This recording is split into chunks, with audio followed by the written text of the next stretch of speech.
嗨，朋友们，嗨，稍微先解释一下这个手哈，就是在刚才休息的通道里边，因为太暗了，摔了一跤啊。想过在这轮输给堂姐，没想过输给黑灯。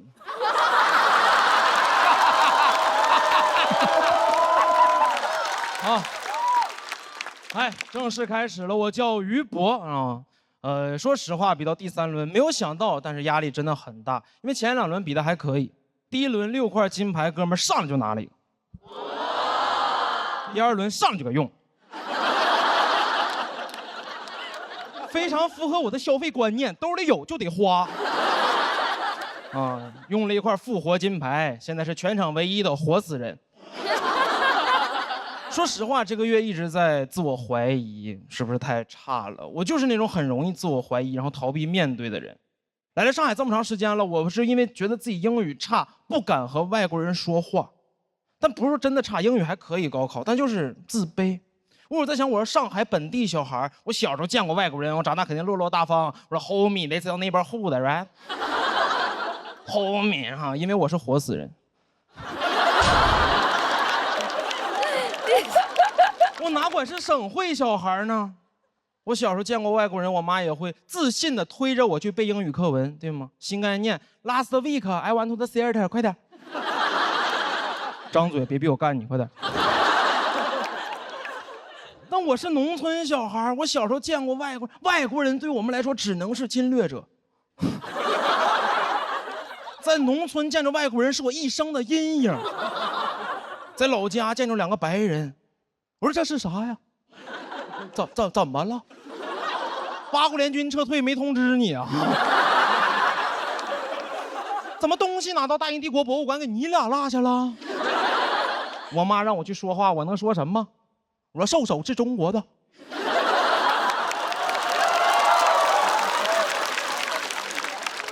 他说哥们儿，我也是中国的，我少数民族。还是来了上海，因为自卑感到落差，就是来了上海才意识到，原来英语是一门语言呢，它怎么能拿来交流呢？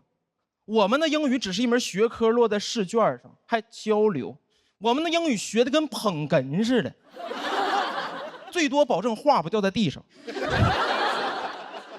还什么听说读写，我们就是嗨，没听说过。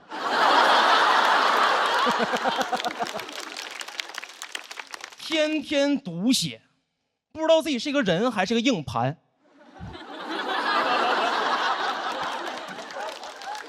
啊，不是说为了抖一个谐音梗，是因为我们那年黑龙江英语高考英语不考听力，不是说真的不考，就是播放但是不算分高考当白噪音放。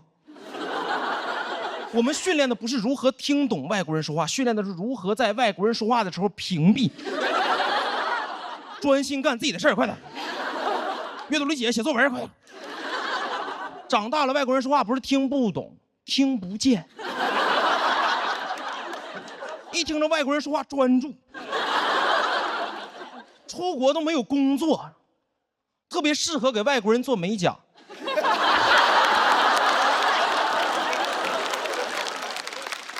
叭叭说2句话，给手指甲当答题卡涂满了。只能做美甲，不能纹身，因为忍不住想写作文。回家一照镜子，后背是地儿里滑。英语学得很尴尬，对吧？精通掌握，因为成绩还可以，但是绝对不会主动使用。英语学得跟核武器似的。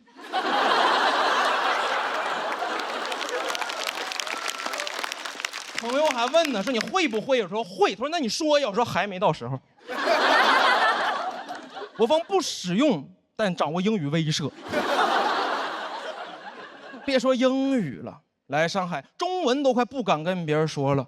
前2天在路上，一个闯红灯的电动车把我撞了，不是撞的这个，把我撞了。当时我挺生气的，因为我占理，我说你闯红灯是错的，你道歉。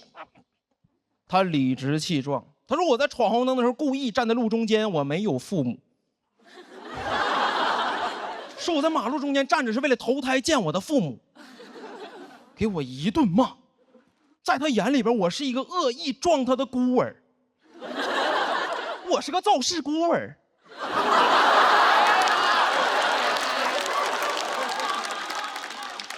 对我进行疯狂辱骂，脑子已经空白了，只有一句歌词说他在朝我扔泥巴。已经迟缓了，场面特别像是植物大战僵尸，我是僵尸，他那嘴里全是植物啊。我当时就看着他，我说这个世界是不是就不需要规则呀？因为他说着说着，只有我们这种感觉伤害我们，只有我们这种自卑的人才需要规则。说着说着来了一句啊，红灯剩3秒就是绿灯。他说，那你阳寿剩3年就能埋了吗？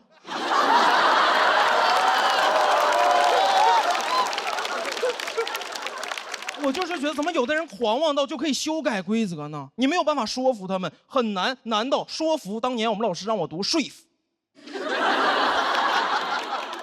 但说服从来没有真的读过说服，人怎么能修改多音字呢？这不是欺负那些没有人撑腰的多音字吗？有人撑腰的怎么不欺负呢？啊，单依纯，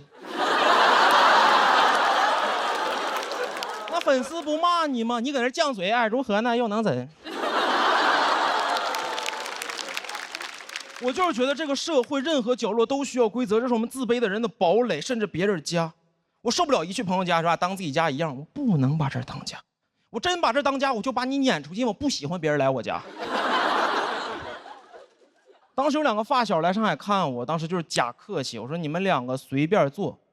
一个哥们儿开始翻我的衣柜，另一个翻我的冰箱，我往那一站，像个中介似的。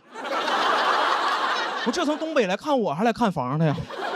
怎么直接拎包入住了？然后2个人吃会儿外卖，一个哥们说在这住吧，另一个说好。我说啊。2个人躺到了沙发上抽烟，很过分，但碍于情面，只能小小的报复他们，在他们抽烟之前拿走他们的火机。做到这种程度了，他们才被迫用燃气灶去点烟。拿完之后，觉得自己很无助，感觉自己特别像是印第安人。有没有可能当年印第安人也就是客气了一下？和第一批下船的欧洲人说，你就当自己家一样。他们直接拎包入住了。印第安人往那一站，欧洲人说在这住吧，另一个欧洲人说好，印第安人说啊。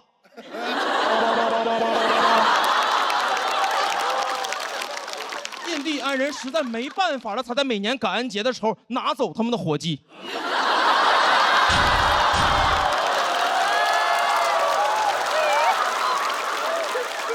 我真的觉得自卑的人的底色和印第安人是一样的，我们最大的共同点就是都不会说英语。第一次在老家见到白人，都是我们一生的阴影。我们就是站在那里不动，他们向我们走来，我没有办法说服他们，但是我希望能永远说服自己。谢谢你们。嗨，朋友们，嗨，我叫于博。好，咱们狠人的叙事已经结束了，接下来是温情的家庭的内容。不是说他们2个结婚之后的家庭啊。我妈很传统的东北母亲，教育观念传统，到现在是那种干点什么都给你挑毛病的母亲，对她好的不行。今年母亲节给她买了个包，她说给妈妈买包，妈妈是开心的呀。但如果这个包是你自己做的，不是更有意义了吗？什么话？我大学在上海，又不是在莆田。这话听了我都后怕，因为我原计划打算给他打4000块钱，即使打钱也这么说，给妈妈打钱，妈妈是开心的。但如果那钱是你自己印的啊，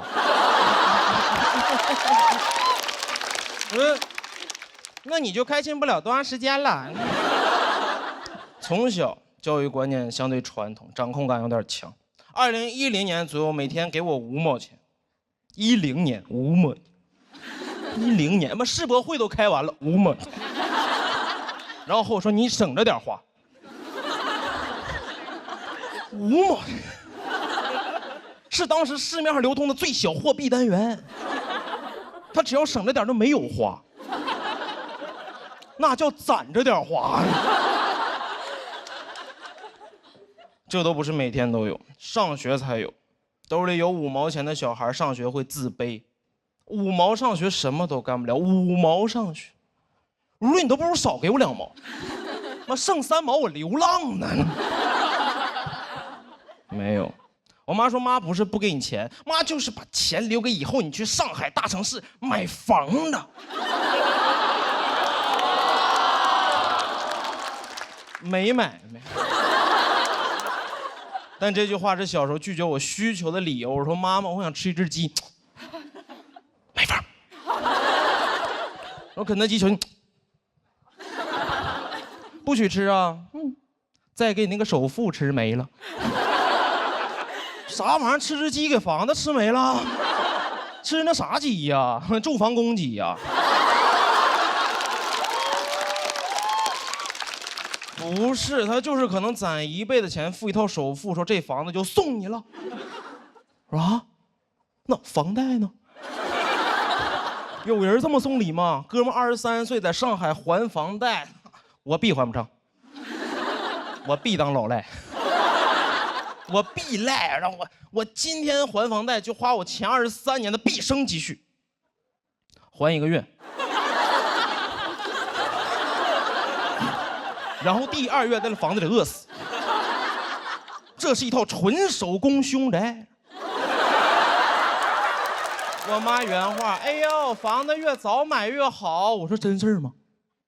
那你要不10岁给我买吧，每天还5毛钱。我确实有想过，我想当10岁的老赖，因为10岁老赖帅，23岁老赖就是社会的边缘分子。但你切记，10岁老赖没有人当过。10岁呀，同学们幼稚至极，体育课，哎，我当迪迦的召唤者，我往那一站就是失信的执行人。那1个2个小奥特曼，小罗永浩。这个我给。和那同学就玩不到一块儿去啊！班级60个小孩去春游，就哥们儿1个人坐不了高铁。我妈很喜欢给自己的教育方式就扣一个帽子，叫很流行现在吃苦教育。妈是希望你把好日子留在后边，吃得苦中苦，方为人上人。哎呦，这句话说实话，我现在有点不理解，因为我妈好像也不是这个观念。真的吃过苦的人不认同这个。谁吃过苦？我姥。当年河南自然灾害之后闯关东逃难来的黑龙江啊，这一路上吃尽了人间疾苦，对吗？他成为人上人了吗？他成为了一个东北人。他那脑子里就没有成为人上人的念头，只有一个纳乌克热说你飘向北方。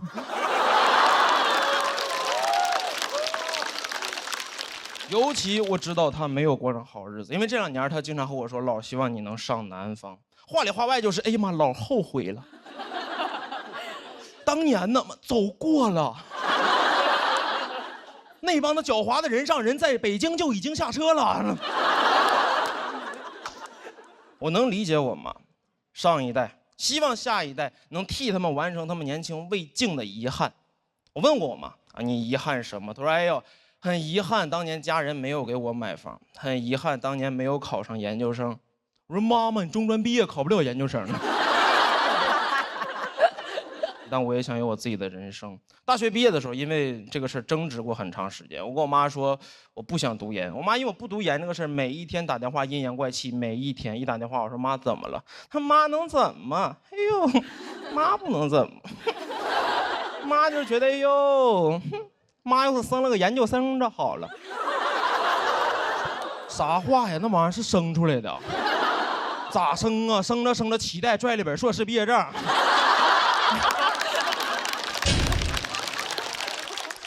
他那理论都有点变态。这么说你现在还行啊，985本科还够用，但妈告诉你不用多5年，5年之后这个世界上所有没有研究生学历的人啊，都将被淘汰。我不知道今天幸存率大概有多少，但我调查过，中国大概有1000多万的研究生和14亿淘汰者。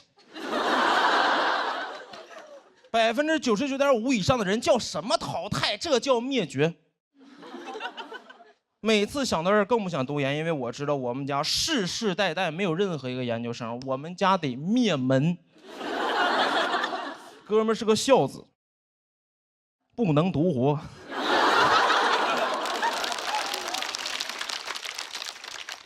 当我后来很坦诚，我和我妈说是真的，妈妈，我真的受不了高压的应试教育，真让我读研，我坚持不住，一定在第3年受不了，我直接自杀了。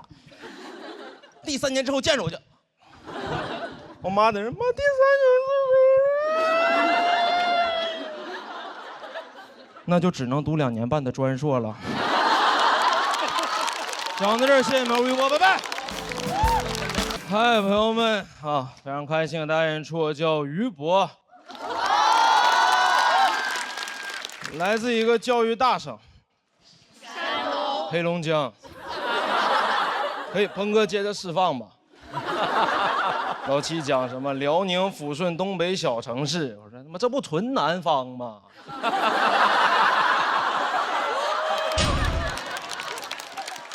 当然，教育大省不是空穴来风。各位，我知道这2年互联网对黑龙江刻板印象很深，东北小孩抽烟喝酒打架混社会，往那一站就是松柏欲盖弥彰。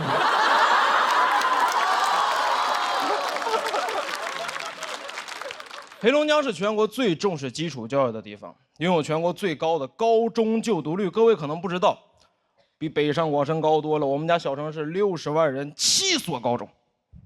没有中专和技校，每个混混都有文凭。你去看每一个打你的人都会3角函数。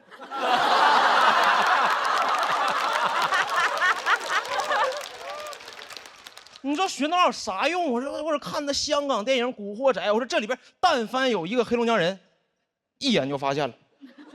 那大哥说，给这个人给我扔海里淹死之后沉了。大哥不行，因为浮力公式 F 等于ρ列 G 为排，淹死就飘了。重视教育，读书改变命运这个观念刻在我们骨子里，从来不掩饰读书的目的，很直接很夸张。我们当时高中班级直接到班级名字就叫清北班，清北班。太直接了，这和那种衡水中学不一样，人家不叫但能考上。我考不考上别说，我们就叫，先叫，先叫的人先享受清北。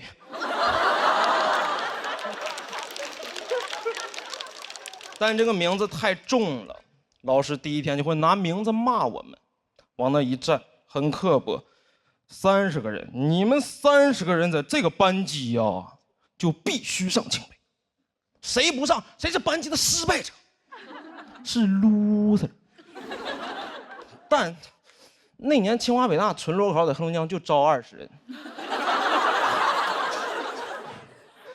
最好情况，我班得含泪开那么10几个，被迫上其他985的 loser。这种班级太吓人，为了清华北大布置各种各样标语，奔清北梦清北，整个班级布置的和那个清华北大主题乐园似的。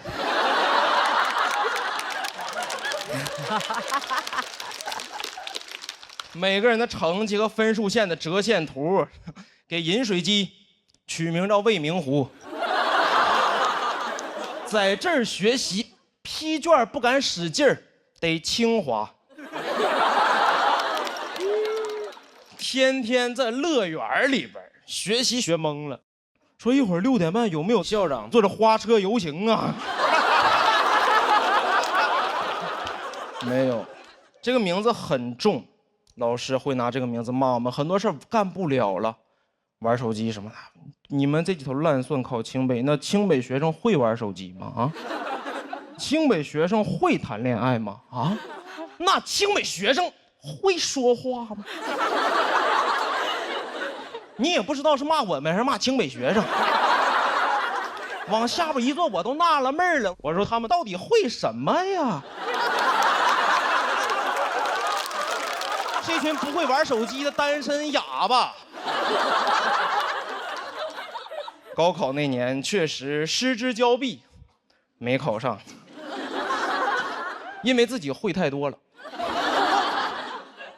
被迫在上海同济当了4年 loser 啊。哦，这个事儿不值得哦，因为说实话，这不是我想学的。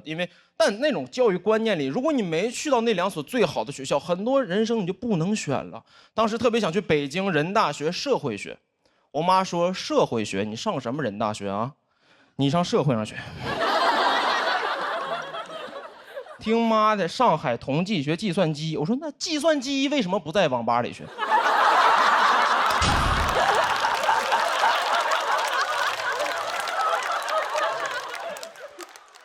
因为那种观念，小时候一直贯彻的叫，必须好好学习，去大城市挣大钱。如果不好好学习，留在老家你就饿死。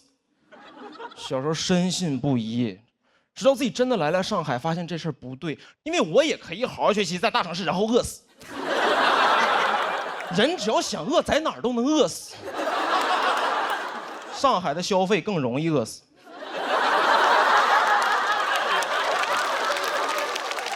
但说实话，刚考到上海那年，整个人还是沉浸在自己走出了那种小城市的幻境里边，觉得自己哎呀，哥们在上海打工干个3、5年就买房买车了，你们在老家什么都……直到今年过年回家参加了同学聚会，所有人除了我之外留在老家都买车，所有人在老家都是开车来的。同学聚会只有我一个人，零下30度走了2公里去的饭店。只有我一个人进饭店的时候，眼镜是上霜的。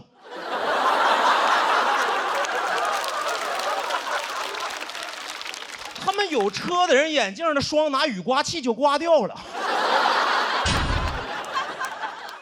这就是我们观念的区别。因为来上海奋斗的城市，你会觉得大学刚毕业，23岁开什么车？23岁在上海就奋斗就该坐地铁。23岁不坐地铁，什么时候坐地铁？对吗？车对我来说应该是那个我在上海打拼了很多年，奋斗原始积累啊，最后中产了，追求车啊房啊，那是我奋斗的奖励。车应该拿地铁里程换。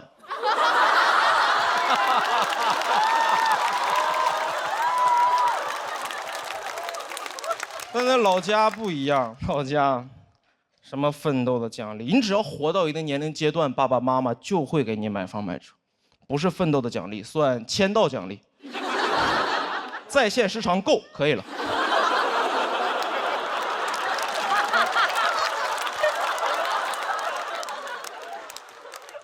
确实不理解为什么在老家的朋友能生活的让我羡慕那么多，因为在我看来，他们很多人没有解决自己独立生活的问题，爸爸妈妈就把一切都给他安排好了，我羡慕至极。独立生活的吗？我说问一个哥们儿，我说哎，为什么买车？和你们在上海不一样，是在老家，钱花不出去。我说钱花不出去啊，你发点假币呀。这句话让我醍醐灌顶，那一刻突然意识到，成年人的世界里不是那种完全的读书改变命运。再去考他们，没有人在乎了。问一个哥们儿，我说哎，交流电系统的发明者是谁？他说不知道，去你的吧！然后开着特斯拉就走了。讲到这儿，谢谢毛驴哥，拜拜。哎，朋友们，很开心给大家演出，这确实很吸引注意力，你知道吗？上个赛段比赛的时候给手摔断了，现在是黑灯和小佳的竞品。我就是这一期的新残疾人，算是喜榜残疾人。哎呦，说实话，真想讲老弱病残的段子，想讲地狱笑话啊！我有这个资格。我在20岁那年就得了糖尿病。我知道你们啊是因为听感上更像是刘仁成的段子。20岁，在我们的教育观念里算小孩，小孩就是得不了任何病。我小的时候是没办法和长辈说难受的，但凡说难受，就以你是小孩的名义来否决你。他们甚至会剥夺你身上的器官。从来没办法和长辈说腰疼。小孩没有腰啊，一出生给你卖到缅北了。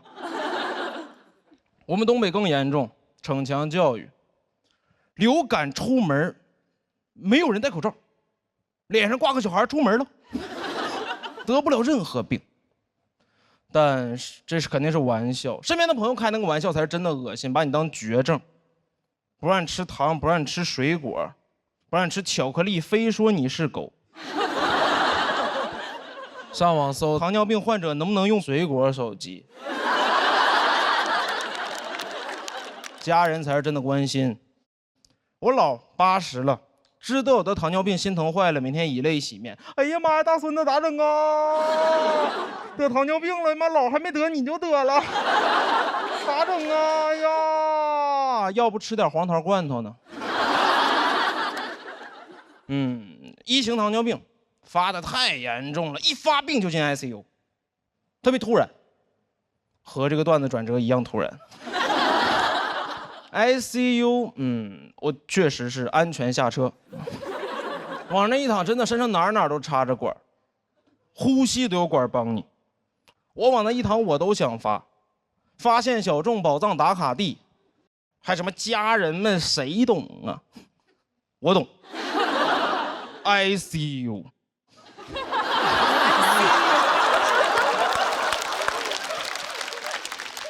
再出来的时候，在隔离病房，周围全是那种老人、老头嘛，他们很健谈，在里边聊天。大爷问你怎么进来的？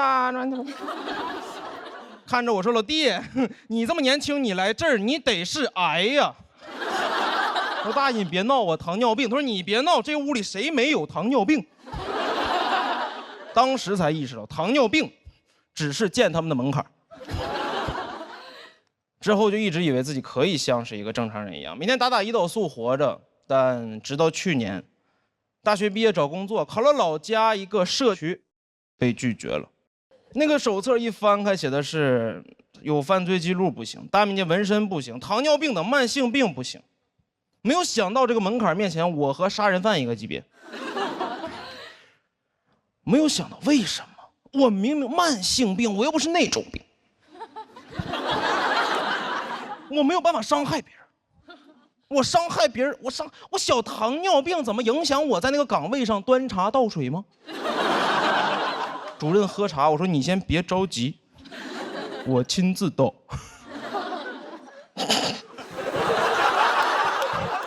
蜂蜜茶，主任，蜂蜜茶，5支蜜糖。这个找工作过程中，连这种岗位都在拒绝我们。中国有1.4亿糖尿病人，我说那他们到底在干什么呀？我们当时的病友群里全是老头老太太，根本不用上班。第一天进群发了4个表情包欢迎我，是4个观音说欢迎群友。那剩下的呢？一查在送外卖送快递，明明体力活最不适合我们，偏偏最接纳我们。不是说我们适合，而是因为这些职业不歧视任何人，哪怕他们就叫歧视。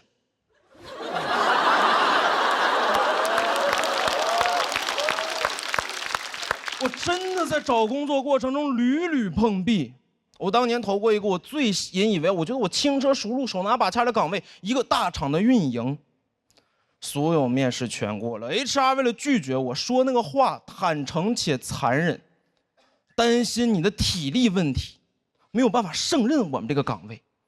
体力，奥运会上足球、网球、冰球各个领域都有糖尿病的运动员，我们的体力可以打奥运会，没有办法上这个班，这得多需要体力！我能为国争光，没办法为他卖命。我不是来端茶倒水，有什么东西是我那个体力干不了、端不了的吗？又不是铁饭碗。真的说的话很坦诚残忍，说担心你在我们岗位上猝死。他知道自己的岗位能猝死，但是不能死一个糖尿病人，必须死一个健康人，挺有武德，不杀老弱病残。对吧？工作强度大，你降低工作强度啊？怎么你想招个命硬的，招个累不死的，招个能吃苦的，更适合我了，我就吃不了甜。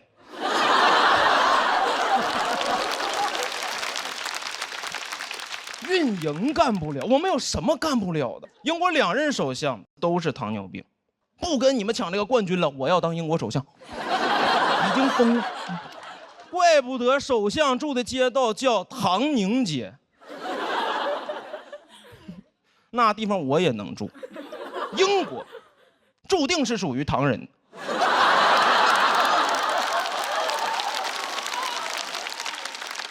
如果当英国首相这个愿景太过于荒谬，那我还是希望能回归本真，希望所有人在找工作过程中都不被歧视，这个世界该填的填，不该填的不填。谢谢你们。大家好，我是彩亮。我这个人情绪稳定，很少哭。我妈教育有方，小时候日记被我妈偷看了，哭。我妈说：“你日子多幸福啊！你想想那非洲小孩，饿的都吃不上饭，人家都不哭，你哭。”我说：“你咋知道人没哭呢？非洲小孩日记你也偷看呢？”我妈说：“哭没用，写日记也没用，要是真喜欢写，就写出高分作文才有用。写作文老是那个题目，我爱我的妈妈。我当然爱我妈妈了，别人妈妈那不阿姨吗？想得高分永远是那几句话。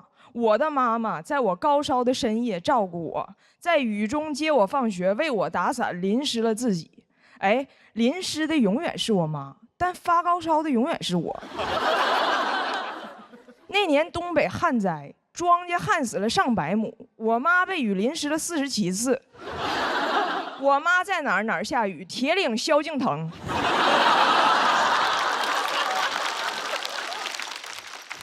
全班都写妈妈打伞，妈妈打伞。班主任开班会的时候都疯了，你们不要再打了啦！做啥都得有用，出生开始就得有用。1岁就抓周，一堆亲戚围着我，七嘴八舌，看我将来有什么用。我抓了个听诊器，他们说不错，医生。其实我可能就是想把耳朵堵上。我表弟抓了个铁饭碗，他们说我们家光宗耀祖就靠我表弟了。所以抓周这玩意儿是真准。虽然我没有成为一名医生，但我一直觉得他们有病。抓铁饭碗的表弟更准，他现在在干吃播。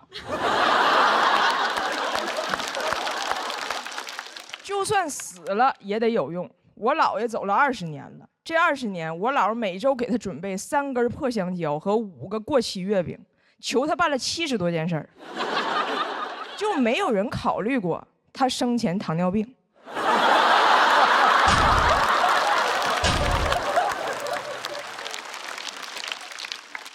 每次给我姥爷烧纸，很少说多怀念他这个人，总是让他保佑我们点啥。几年前我要去考试，我姥就跟我姥爷说，保佑孩子考100分。我考的是雅思，一出分7.5，我姥转身就把月饼撤了。家里别人遇到什么事儿也会求我姥爷帮忙，除了烧纸还会烧烟呐，什么别的。这么说吧，我姥爷身边现在全是2手烟、2手手机、2手手表。我姥爷在那边急需一个转转。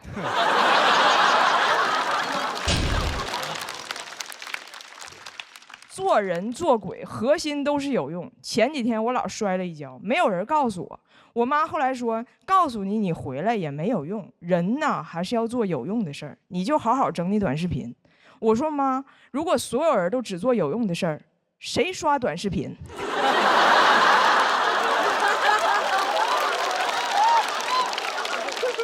就是做那些没用的事儿的时候，我最快乐。前几天给我家柯基修了个蜜桃臀。别人问我花180给狗屁股修那么好看有什么用？我说没用，但是我开心，因为我没法花180给自己修一个好看的屁股。凭啥非要有用啊？没用的人活得更爽。你看咱们这个节目啊，最有用的是摄影大哥，他不录这节目纯白眼。其次是观众，你们不笑这节目纯尬眼。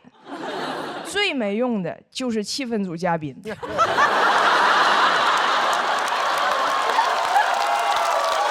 太早了，他们不点评这节目纯享版。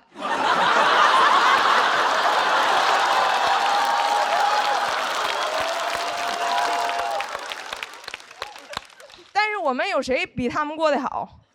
我们每天都在努力做一个有用的人，干有用的事儿，好累呀，不想有用了。直到今年第一轮比赛的头一天，突然看到一条新闻，言之凿凿，说小行星即将撞击地球，导致世界末日。我说，哎，要是真的，怎么还有种解脱感？就是不是我主观不努力啊，是客观不允许了。这就好比公公婆婆天天催着生孙子，结果一觉醒来绝经了。那种精神状态就是绝子。我说小行星，你可说准了，来啊！那一夜我灵魂狂欢，什么有用都没用。看见别墅废墟，看见豪车废铁，看见富航狒狒。我还真走了。不努力了，什么喜剧之王单口季不去，另一个节目也不去，地球都要熊熊大火烧焦了，那爱奇艺的节目和腾讯的节目都会糊。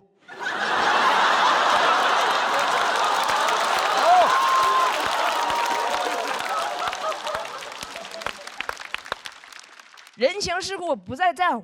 爱奇艺导演跟我说：“彩玲姐，要不要用你的短视频账号给我们节目打广告？”我说：“不打，号卖了。”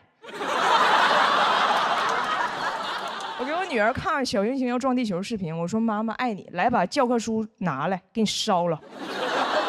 以后随便刷短视频。”我女儿一刷下一条，专家已辟谣。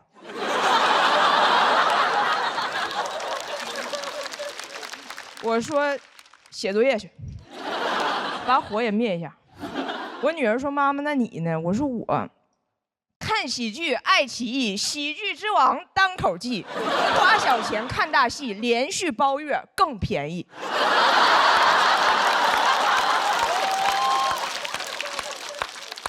好像只有想到世界末日要来了，我才能心安理得的做个废物。我活到今天一直在做有用的事儿。从小的教育让我一直以为，只要努力，更大的快乐会在后边等着你。但这是骗人的。小时候我们院里仨女生都喜欢跳皮筋儿，我老是回家写作业凑不齐，但是写作业的时候嘴里也捣鼓小皮球、拿脚踢、2856、2857，再凑齐，岁数大跳不动了。那年我们仨正好28、29、31。那时候我姥爷亲手扎了一个风筝，老想带我出去放，还用吃的诱惑我说：“走啊，香蕉带着呢，还有月饼呢。”但是因为我有作文课、数学课，一次都没去过。现在在看放风筝，风筝和姥爷都在天上。我写完这篇稿子，跟我女儿说，什么都没用，你的世界你快乐最有用。我女儿说：“对呀，我的世界本来就没有别人呢。”谢谢大家，我是彩玲。大家好，我是陈树。我今年24岁，已经开始做体检了。不是查糖尿病啊，也不是身体有什么明显的症状，就是感觉按照我这些年的生活习惯来说吧，也该出点问题了。去的是那种体检机构，效率很高。他们一边抽血一边推销，哇，就是一开始抽血就问，心脑血管要不要查一下？要不要查一下？微量元素要不要查一下？那胳膊上插着针管能不查吗？我感觉如果说不查，他会把血给我打回去。不查是吧？那抽多了，抽多了。有些医生还会故意的做出一些反应来引起你的焦虑，去查心脏彩超，医生拿个仪器在我身上划来划去，看着影像，突然来了一句：“唉。”我当时就一个想法，同意捐献。就很奇怪，他也不告诉你什么情况，就在那儿自言自语刺激你就在那儿。唉，现在得癌症的年轻人越来越多喽。我加了27项的检查，我加到最后几项，医生都不忍心了，说啊，这个你也要查？我就跟个闰土一样在那儿查。查出来都是一些很小的问题，但当你花了很多钱只查出来一些小问题的时候，你真的很不甘心呢。一共花了3891块，医生说我只是有点缺钙。我说还有别的问题吗？